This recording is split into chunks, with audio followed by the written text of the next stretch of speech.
Hi everyone, welcome back to Winging It. We're in week 28 and if you are new here and haven't seen any of the other videos, I will link a playlist at the top of the screen so that you can go back and watch weeks 1 to 28 if you want to.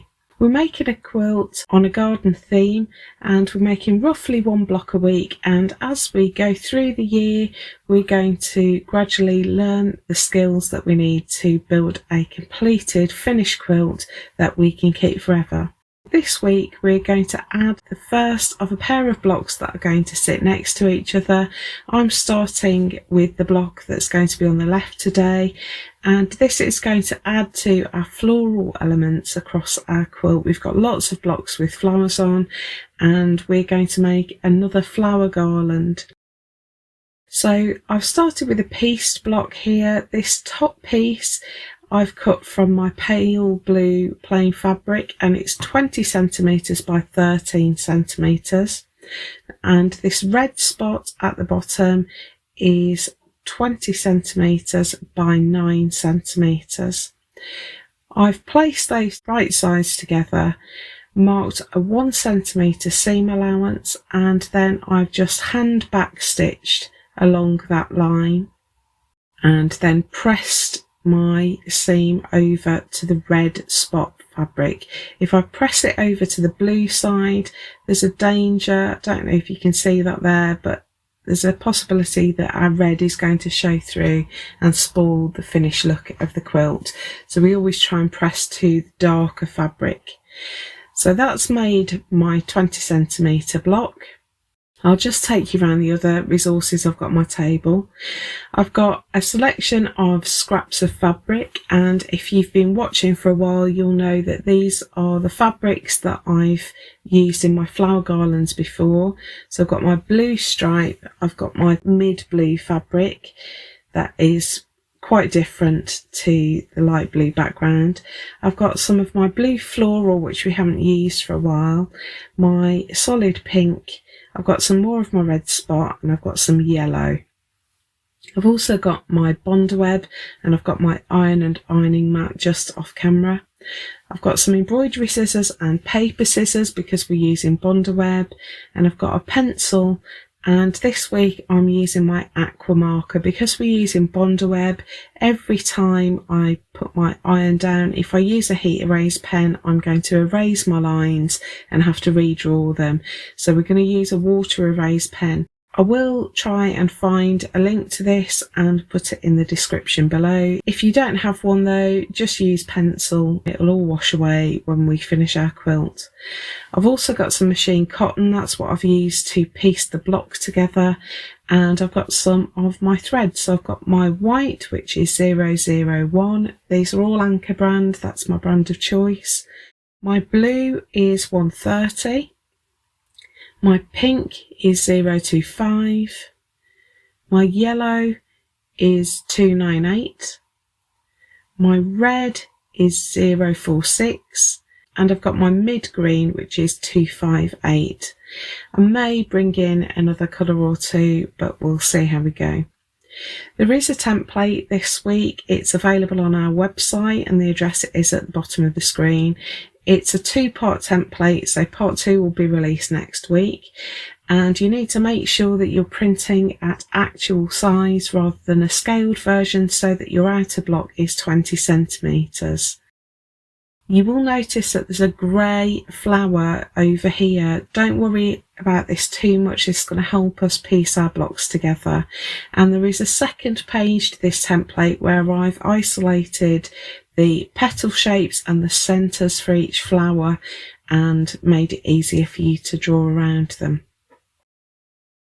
I'm going to start with my light box. If you don't have a light box, don't worry. I'm only using this for the sake of filming because it's really hard to film myself holding things up to a window. But if I wasn't filming, that's exactly what I'd be doing. You just need some light behind your work. So I'm going to line up my block onto my template so that I'm roughly in line with the outer square. There is a little bit of movement because I've hand stitched this, but as long as you are roughly even in the border, it will be absolutely fine.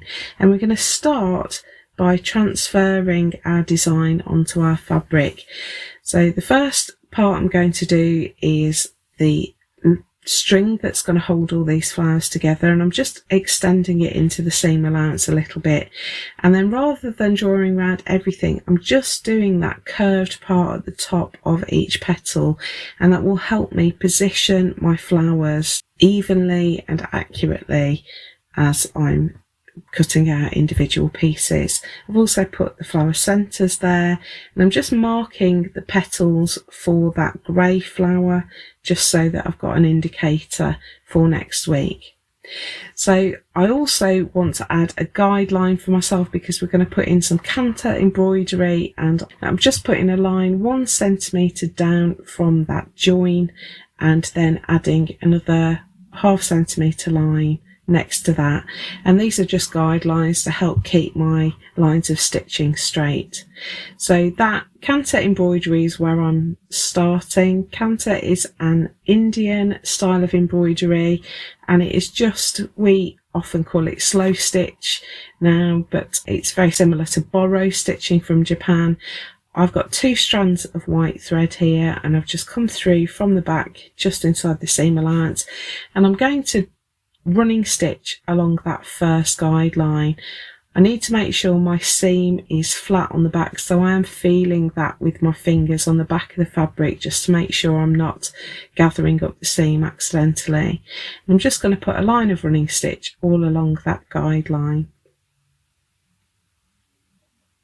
Then I'm going to add more lines of stitching that, as close as I can, line up with that first line of stitching. So every other line of running stitch I do, I'm going to try and make the stitches begin and end in the same point. So here is my Kantha stitching. I've put in about 9 lines of stitching. I've got a couple of lines with blue thread in here. Some of my lines are stitched with 2 strands and some are stitched with 1, and that creates this lovely sort of textured band across that join and blends those 2 pieces together. So now I can start on my flowers, and I'm going to bring in my template, move my block to one side, and first of all we're going to draw around these onto our bonder web. So you need to make sure that you are working on the paper side of the bonder web. It will have one smooth and one rough side. You want the smooth side, and you want 5 of each size of petal. So you can see I've written a number 1 in there because this is for flower number 1. I always number my pieces when I'm working with bonder web, and you just draw around those 5 times. Try and be frugal with your bonder web, so you can see me interlocking my petals.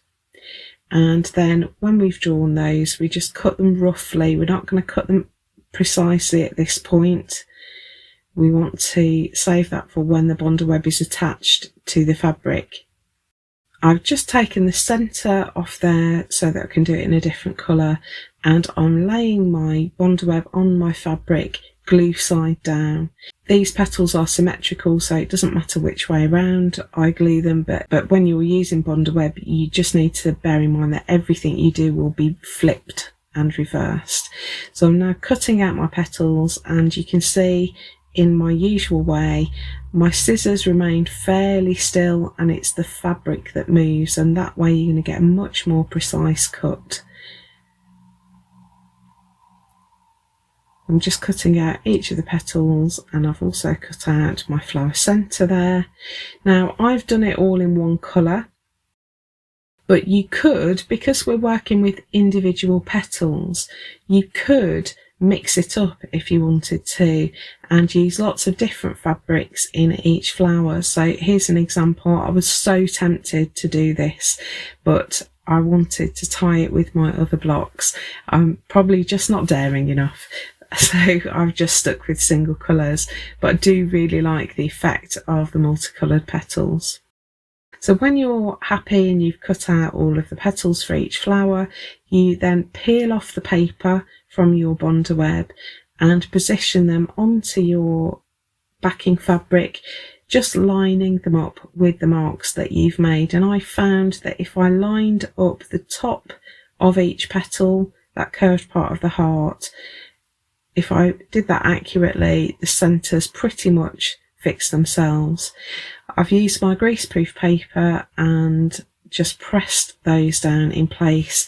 I've sped that up, but you need to hold your iron in place for about 10 seconds to make the glue fuse to the background.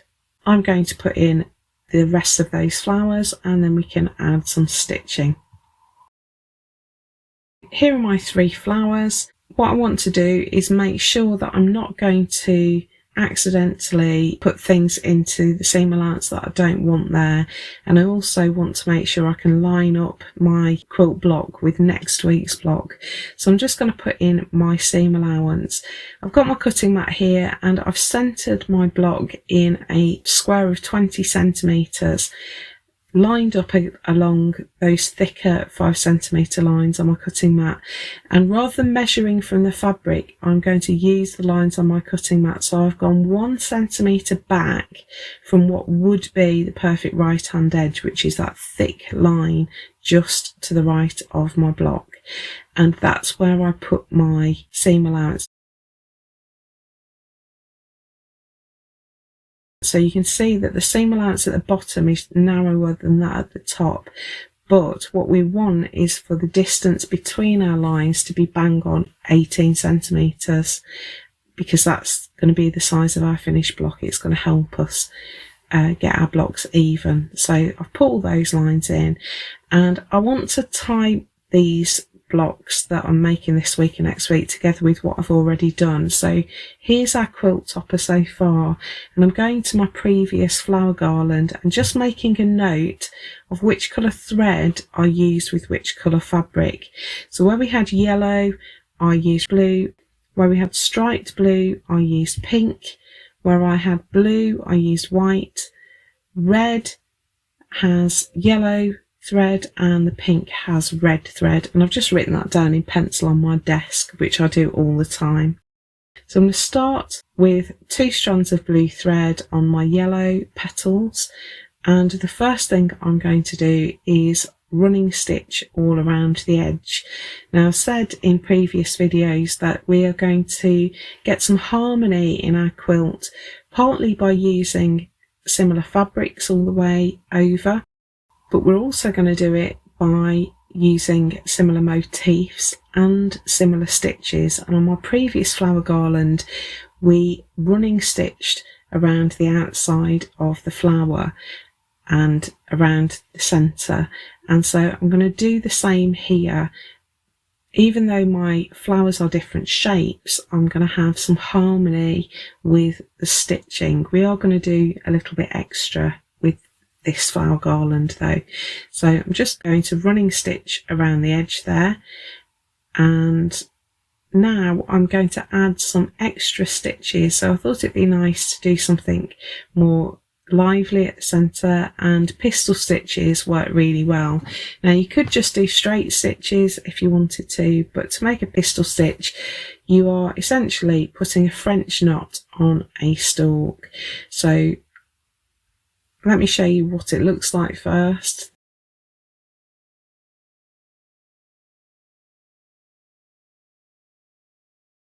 That's what it's going to look like, and let me explain that to you again. So I'm going to bring my needle through just outside the centre of my flower. I'm going to hold my thread towards myself and rest my needle on the top, and I'm going to wrap over the top 3 times. And then I'm going to take my needle away from where the thread came out and back down through the fabric, keeping that thread under tension all the time. And that makes my French knot form at the top of the stitch and leaves a stalk behind it. And I'm going to put 3 pistol stitches on each petal just to form some, I suppose, stamen at the centre of the flower. Now I'm also going to add a pistol stitch in the space between the petals. I thought it'd look quite nice, tried it out, made a judgment, didn't pull it all the way through until I'd decided, and then thought I liked it, so I carried on. So I'm just going to repeat that on each petal. So running stitch around the edge, and then 3 pistol stitches in the centre of each petal, You can see my centre pistol stitch is a little bit longer, and then a pistol stitch in between. So here we go, here's stitching done on the flowers. So I've got my blue thread on my yellow petals, and I've used white on that centre, and then on my striped blue fabric I've got pink stitching, and on my pink flower I've got red stitching. So now we're going to put in our string that's going to hold them all together, and in our previous flower garland we used chain stitch, but I wanted to do something a bit different here. So I'm going to start by back stitching along the lines. I'm going to stitch each section of this string between the flowers separately to save me having long trailing threads across the back. I'm going to start just into the seam allowance. I don't want an abrupt end to my stitching. I want it to sort of disappear into the join between the blocks. So I've just gone into my seam allowance a little bit, and I'm just going to back stitch along that line, trying to keep my stitches really even and careful and following the line carefully. I think my stitches were about 3 or 4 millimeters long, so that might give you a bit of an idea about the size of stitch. You don't want them too small for this one because we're going to do an extra step in a moment.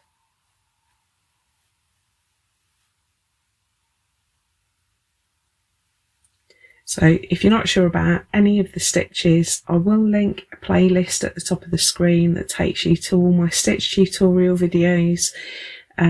Pistol stitches you will find in the knots video, and back stitch you'll find in my straight stitch video, so you can have a look and learn whatever stitches you need to in those videos. So I'm just finishing off my thread because I'm going to stitch this as a separate section. I'm going to put in all the other bits of back stitch first of all, just being careful of the pistol stitches. Now decided to bring in another thread. I've brought in my lighter green, which is 255, and in an unusual turn of events I'm using all 6 strands, and if you've been watching my videos for a while you know that I hardly ever do this.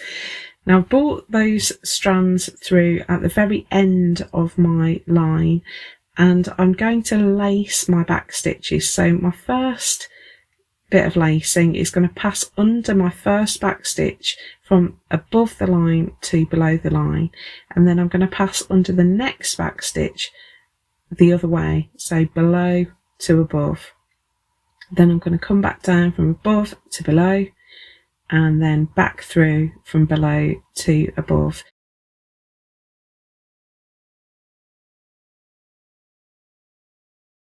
When I get to the end of my line, I want it to appear like my line is carrying on behind the flower.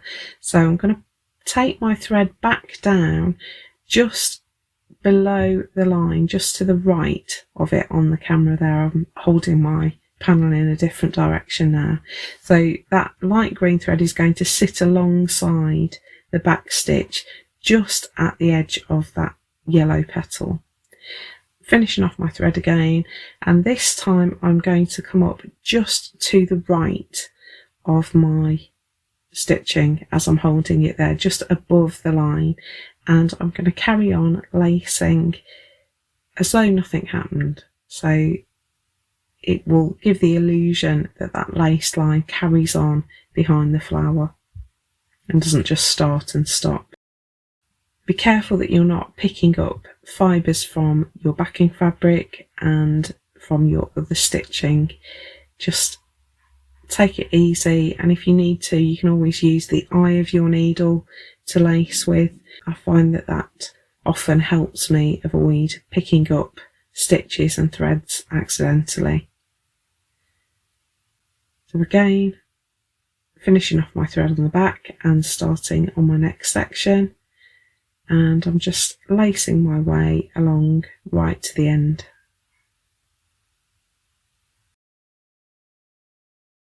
So the last thing to do is just press it from the back. I did erase my seam allowance lines here, but I do put them back in. This evens everything out, and if you press from behind you won't crush your stitches. So here's our finished block for this week, the first part of our second flower garland. So we've got our embroidered flowers, our lace back stitch garland, and our Kantha embroidery across the join between the blocks.